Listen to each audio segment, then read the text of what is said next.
তুমি নিশ্চয় দেখেছো দোকান, গাড়ি বা নতুন ব্যবসার সামনে লেবু আর লঙ্কা ঝোলানো থাকে। অনেকে ভাবে এটা কুসংস্কার, আবার কেউ বলে এটা অশুভ শক্তি তাড়ায়। কিন্তু সত্যি কি এর পিছনে কোনো বিজ্ঞান আছে? চলো আজ জেনে নিই। হিন্দু ধর্মে বিশ্বাস করা হয় লঙ্কা আর লেবু ঝুলিয়ে অলক্ষ্মী বা দুষ্ট শক্তিকে দূরে রাখা যায়। কথিত আছে দেবী লক্ষ্মী সম্পদ ও সৌভাগ্যের প্রতীক, আর অলক্ষ্মী নিয়ে আসে দারিদ্র আর দুর্ভাগ্য।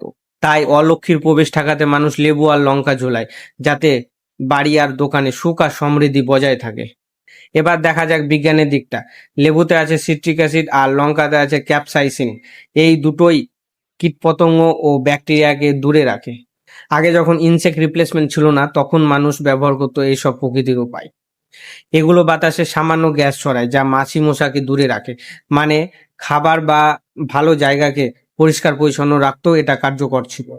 তাহলে বোঝাই গেল লেবু লঙ্কা ঝুলানো মানে শুধু ধর্মীয় বিশ্বাস নয়, এর পিছনে লুকিয়ে আছে বৈজ্ঞানিক কারণও। এই প্রাচীন রীতি আসলে ঐতিহ্য আর বিজ্ঞানের সুন্দর এক মিশেল।